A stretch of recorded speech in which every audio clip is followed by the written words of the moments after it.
Mayong adlaw kaninyong tanan. Kanina po ninyong amigo si Pastor John. Niya na po kita para mamalandong ta sa pulong sa Ginoo. So salamat sa Ginoo nga tagaan ko niya og tuig sa akong kinabuhi ika-31 nga panahon sa kuang kinabuhi nga makapadayon pa diri sa kalibutan. So salamat kayo sa akong asawa nga naa kanunay nga nagaampo sa akong maigsuon, sa akong mama nga nagpakatawag sa akong papa. So karon magampo ta. Ginoong Dios, nakaduol kami kanimo, mamalandong kami sa imong mga pulong, blihi nga among kasing-kasing aron sa ingon anak Ginoo, mapati namo ang imong gugma ug imong kaayo. Amen. So akong pagabasahon ang pulong sa Ginoo atong mabasa diri sa sulat ni Apostol Pablo sa taga Pilipos kapitulo 3 bersikulo 4 ug versikulo 6. Ako masahon. Pagkakalipay kamo kanunay diha sa Ginoo. Usbon ko pag-ingon. Pagkakalipay kamo. Ang inyong pagkamapailubon ipailan ninyo sa tanang mga tawo. Ang Ginoo haduol na. Ayaw kamo pagkabalaka mahitungod sa bisan unsang mga butang hinunua. Sa tanang butang, ipahibalo ninyo sa Dios ang inyong mga hangyo, pinaagi sa pagampo, ug pangamuyo uban sa pagpasalamat. Ug ang kalinaw sa Dios nga labaw pa sa tanang pagpanabot, magabantay sa inyong mga kasing-kasing ug sa inyong mga unahuna, diha kang Kristo Jesus. Dalaygon ang Diyos. So mga igsuon, ating isgutan, kining pagkakalipay diha sa Ginoo. So, ngayon pagaling sa ba mga katawhan, kitang mga nakaila ni Jesus, mga Kristohanon, nga dunay Diyos, ang pinaka-happy kaayo sa ato ang kinabuhi. So, mala sa World Survey, nga gitunan, ingon sa mga dalubhasa, no, ang mga nagatuon sa maong survey, nga kanang mga tawo nga dunay panahon sa pagampo, dunay panahon sa pagbasa sa Biblia, nagasimba, dunay pagsalig sa Ginoo, maoy mga tawo nga pinakamalipayon kayo. Ug giingon sa study, no, sa World Health Organization, sa mga doctors, 80% o 85% sa mga doktor nga ang pagampo maoy dili ma-explain nga pamaagi nga nakahatag og kaayuhan sa mga masakiton sa kalag, sa physical ug sa unahuna. 85% sa mga doktor na prove nila nga ang pagampo mysterious nga makaayo sa mga balatian ug dali nga makarecover ang mga tawo nga dunay pagampo sa Ginoo. O ginaingon pa, laughter is a best medicine. Ang pagkatawa maoy pinaka maayong tambal sa mga kagulanan. Namaingon nga, ug naa kay problema, katawi ang problema. Kung dunay problema, pasagdi ang problema nga mga problema nimo. Napag-ingon nga, kung doon na kay problema, huna-hunaa nga ang problema mas gamay ra kaayo kumpara sa dako nimo nga Dios. Diri sa Biblia, gisulat ni Apostol Pablo nga ang alagad sa Ginoo, giingnan niya ang mga taga Pilipos kay sila pod napuno na sa problema, napuno sa kunot, napuno sa guol. So yun na labi na nga na po yung mga baryo nun, sas mag-guol kay ka. Unsa na po imong buhaton ni ani, pabalaka ta.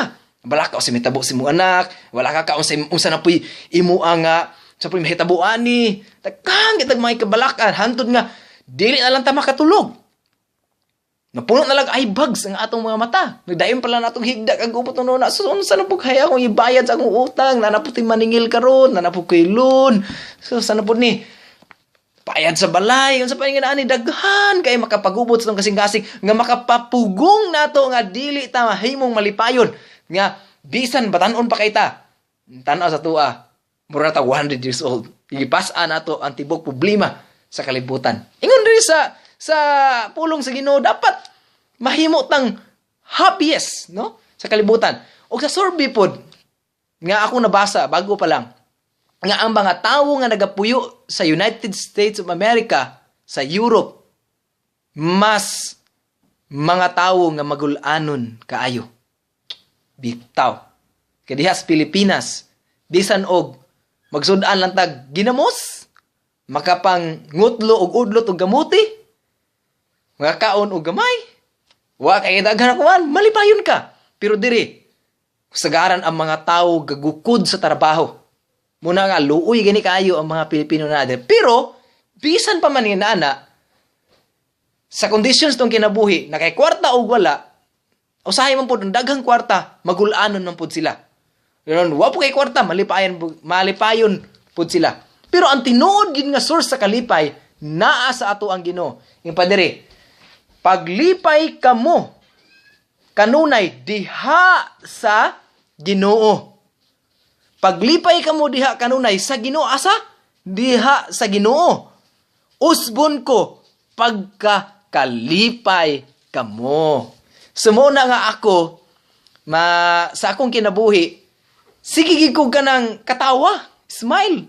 Dili po niyong katawa nga basig balahi na, no? Pero kanang inner joy ba? Kalipay nga gikan sa imong kasing-kasing. Nga bisan dunay mga problema, mabati nimo ang kalipay nga sulod sa imong kasing-kasing. Nga bisan wala kaya mo kwarta, wala kaya mo ani, dunay mga kasakitan nimong nagian, dunay mga problema, ma-feel nimo ang kalipay nga gikan sa imong kasing-kasing nga gihatag sa Dios kanimo.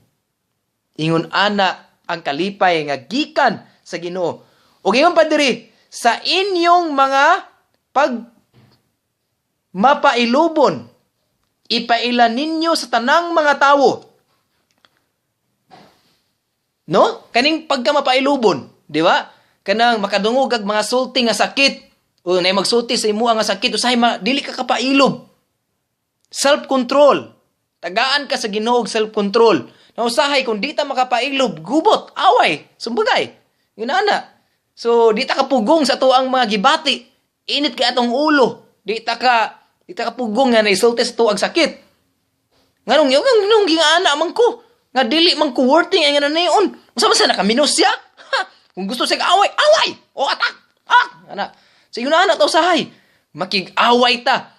Ato ang ipakita, ang ato ang batasan usahay nga dili day maayo, makapugong sa atong mga kalipay. Di ba? Kung naatay away, nabatay makaaway nato, di ta kamao ka, malipayon ba ta? Dili. Ang atong nawong mapuno sa mga pagmugot.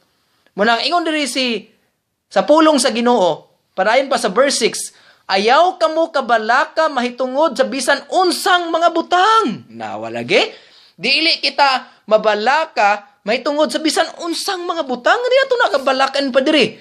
Hinunua sa tanang mga butang, ipahibalo ninyo sa Dios ang inyong mga gikinahanglan.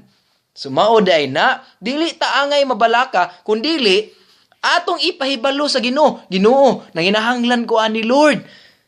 Ang Ginoo nakabalo sa atong mga panginahanglan.